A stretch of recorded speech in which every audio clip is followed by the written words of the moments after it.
take a match, we do that.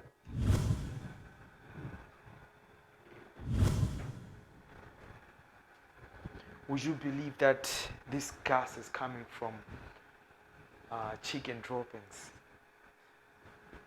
kitchen waste?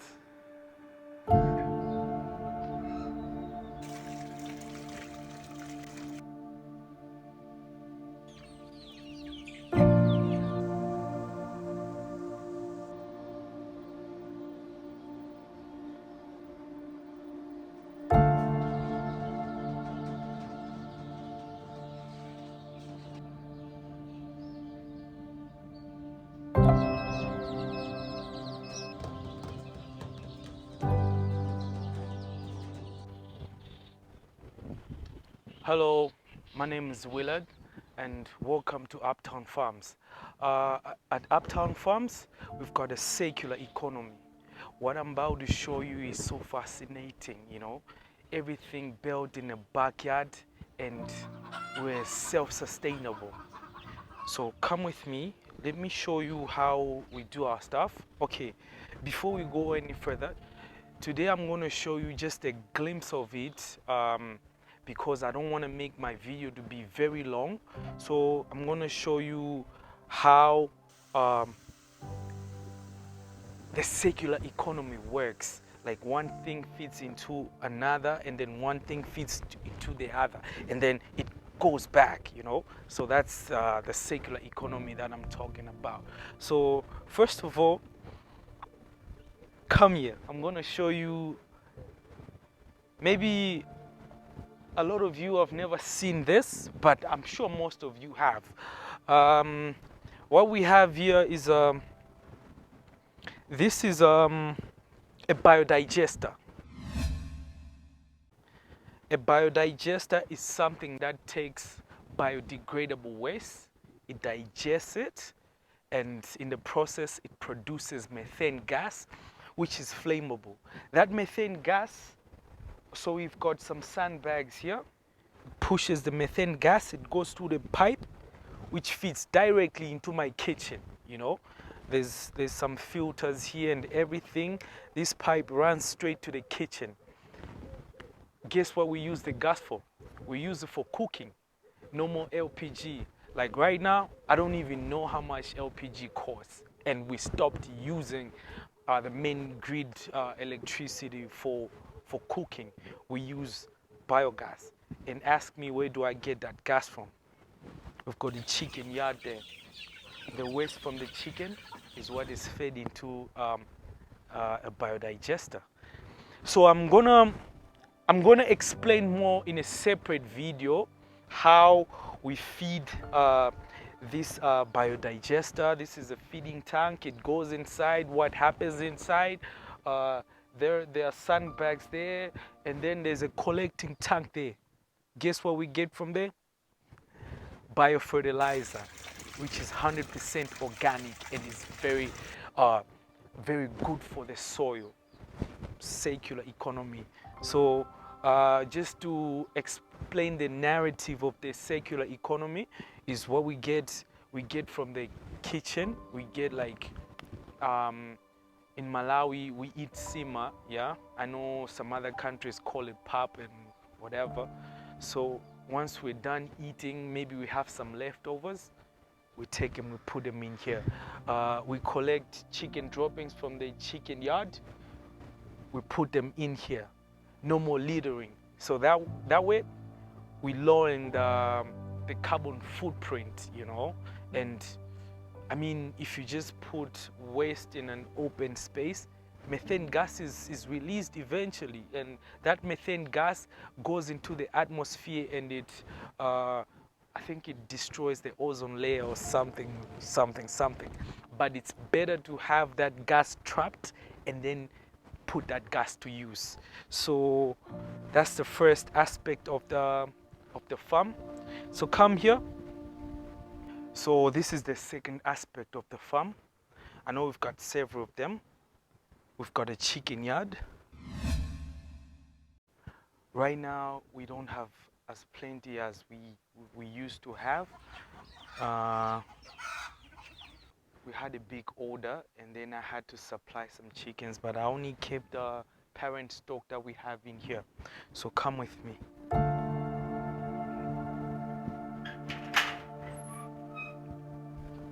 We have a rabbit here.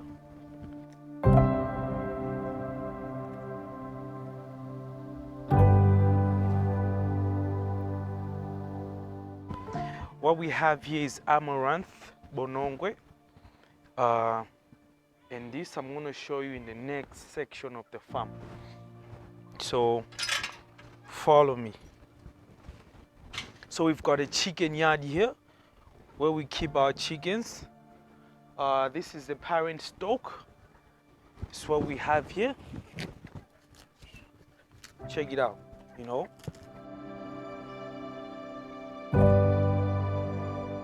So we've got a chicken house here.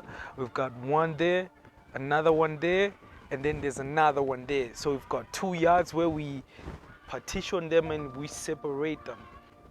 We had some bell drinkers, but they got cracked. So we've got a piping system. We've got a tank stand there. There's a drum up there where we feed the water from there, and then the water comes through the pipes. And then we have the bell drinkers where when the chickens drink from the bells, they refill themselves, you know. I hope you stay tuned so that you can see the whole journey being televised, because I'm going to show you everything. And in the next videos to come, everything is going to be shown, and I'll be teaching some of you guys how to do this. And please drop in the comment section if you have any ideas of what I can do to better my farm, you know, because you know, learning never stops. I'm here to learn, and I'm here to teach as well. Not teach in a way, but to share what I know. We have to grow together. Let's come together, build a community, grow our food, and, you know, farm. Come too, sure. Coming to the garden side. This is the famous garden that waters itself. You know, would you believe that this garden is watering itself right now as we speak? I mean, show him the garden here. Take a look at that. So we have a drip irrigation system that saves water. There's a stand here, there's a tank stand, and I erected 2 drums up there. So one drum feeds water for the chickens, the drinking water, and the other drum, it feeds the garden where we grow our vegetables. And these vegetables, some of them we eat and some we give to the chickens, because we raise our chickens organically. So even their feed, what they eat is organic. They eat leafy vegetables that are organic, you know. They give us eggs, they give us manure, they give us meat, you know. Some people look at the chickens in the yard there, guess what they see? They see meat. But when I look at the chickens there, I see a system that is secular, you know. So I'm just here to show you guys and inspire some of you guys to try and do something like this, maybe on a larger scale. Of course, myself, I'm trying to enlarge this to a larger scale so that I can grow even food for other people, like a lot of people, because this garden can only cater for me and my family, you know, and the chickens. But if I would do this on a larger scale, then I would cater for other people. And there's a funny story for this garden. I'm gonna do a separate video for this funny story, you know, because I mean, just a teaser though. Can you come closer? Take a look. You see this? This is the leafy vegetable. This is Chinese. And this is Chinese. And this is pumpkins. You know, pumpkins. And this is amaranth. Growing in the same spot, but look what is happening. Can somebody explain to me what happened here? You know, we had some insects, some pests.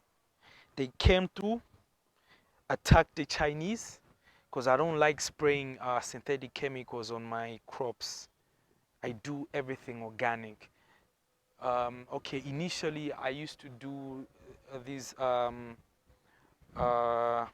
leafy vegetables. I would do tomatoes over there, the candelas and all that. I would do them, the hybrids, I would say.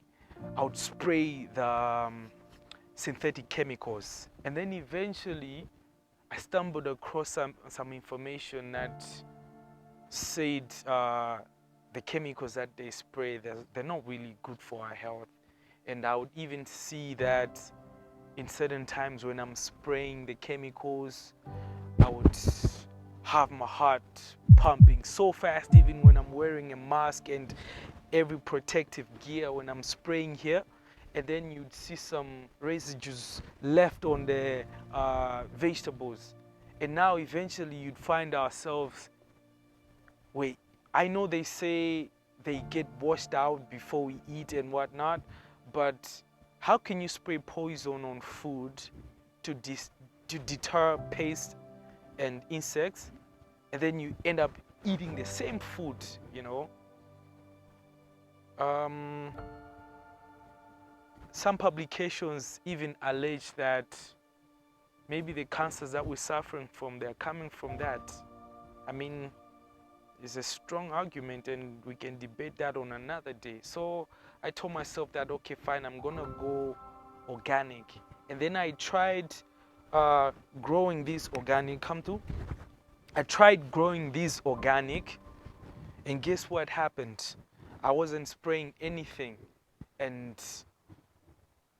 the tomato wouldn't survive without the synthetic chemicals.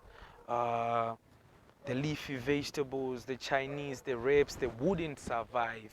But now, to my surprise, amaranth, which is bonongwe, was growing as a weed. And this is my favorite vegetable, you know, leafy green. And now I'm like, a weed is surviving where these hybrids, probably man-made, the Chinese, they're not surviving. So I just decided to keep them. And then next thing what happened was I threw some pumpkin leaves right here, and guess what? They were not being attacked. And I did a little research, and it said that these indigenous plants, the leafy greens, they've survived years and years. They've coexisted with insects, with the pests, and then they develop defenses against them. Whereas these other man-made ones, I think they don't have that capability. So I'm like, I want to grow my food organically and with minimal hassle. So I've embraced this. Now I'm on a journey where I've planted pumpkins, and I need you guys to help me with ideas of what other crop can I intercrop the pumpkins with, because I know they really crawl around, but I might need something that comes up. But I don't want maize, because maize is gonna get bushy. I don't want it to get bushy. I just want them to crawl down here. So yeah, come through. Let's show them here. You see? Show them there. The garden is watering itself. As I was speaking to you guys, the garden is busy watering itself.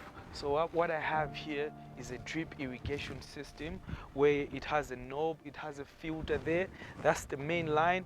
And then these are the feeding lines that go into the garden. And guess what you do? You just turn the switch on, and you can go back inside and do whatever you want to do, and then come back probably a few minutes later, and your garden is watered. You know, Uptown Farms, farming made simple. So this is the second aspect of the farm. No, this is the third one, you know. So let me take you now to the next section. Are you ready, guys? Follow me.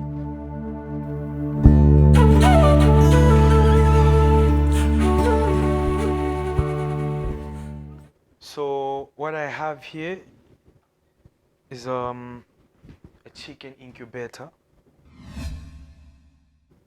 Here is where we incubate when we get the eggs from our chicken yard, we put them in here. So once they get in here, depends on what type of eggs we've put in, they stay in here for 21 days.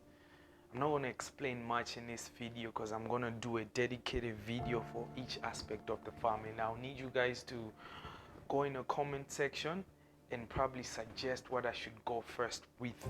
You know, we've got several, and I'm yet to show you guys more aspects to the farm, but then in the meantime, I'm just putting a call to action for you guys to start thinking of what you should come up with and drop it in the comment section, and I'll see what gets voted the most, and then I'm gonna do that. So this is it's got an automatic computer controller which turns the eggs on its own automatically. And what I think right now, I can't open it right now, but I'm gonna open it in future videos to show you guys how it operates and everything. We incubate our own eggs and also eggs for clients. People bring their poultry eggs, and then we incubate them for them, you know. So once we get the chicks from here, so this is a brooder. For the chicks to survive, they have to stay in a warm area, in a warm space. And since we hatch so many chicks, we can go up to like 200 at a go, you know. And our chicken yard is so small that we can't get the chicks to the mother hens. But then plus we want survival rate to go as high as we can. So we have this brooder here. Right here, it's got lights, it's got a temperature controller and sensors inside. So what happens is when you set the temperature here, you have your chicks inside, and when the temperature drops, we've got heat bulbs that kick in, and then they warm up the brooder. And once the temperature reaches a certain range, which is set on the controller there, it cuts the power, and now it only has lights, and then the heat bulb stops working, you know. So it works like that. It kicks in, the temperature goes up, then it reaches a certain level, cuts, and then it stays warm for some time. Temperature starts dropping, it drops, it reaches the minimum that we set, and then the light kicks in again, just like that. We've got collecting trays, you see. Just come a little bit closer and show them here. So these are the droppings, yeah? So we get these droppings, and then they go back to the biodigester, where we make gas, and then the cycle continues. So come through. We're now in the kitchen, yeah? And now, look at this. This is a gas pipe coming from the digester in the backyard, and then we have a stove here. So come show them the stove here. Come closer. I want them to see the flame here. So we turn this on. Now the gas is flowing through. And then we take a match. We do that.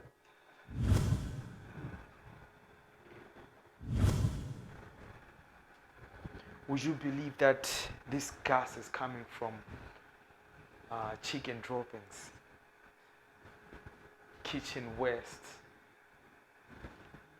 Simple as that, you know. We're turning nothing into something that would be just wasted just like that. But we embrace waste, and then we use it to our advantage. So yeah, that's what it is. I'm gonna explain much, I said, in the next video or in the videos to come. depending on which video gets the most votes, and we're gonna start with that. Lastly, in this introduction video, I'm gonna show you my little power plant. From the solar panels up there to the battery pack and the inverter there. So these are lead acid tubular batteries, and then we have an inverter here and our solar panels up there. At Uptown Farms is powered by the sun, is powered by kitchen waste, chicken droppings. We don't really need the main electricity grid. Actually, the main electricity grid is the backup for us. We don't really need it. And if it was possible, I would have loved if there was a feeding line where I have excess here, and like right now, the lights are out, but look at us here. The incubator is running. So maybe you want to bring your eggs, your chicken eggs for your poultry eggs for incubation. Trust us, you know. When the main grid is off, we don't shut down our incubator. We don't use generators. You know, as right now, as you all know, in Malawi, we're facing a fuel crisis. Okay, right now it's stabilized, but there are times where we face shortage of petrol, diesel, and people that offer incubation services, now they run dry with the generators. What happens to the incubators? Our incubators, they use the sun and they run all the time, all summer, all winter, you know. So yeah, this is Uptown Farms. Like, subscribe, and hit the notification bell, and see you guys in the next video. It's your boy Willard signing out. Peace.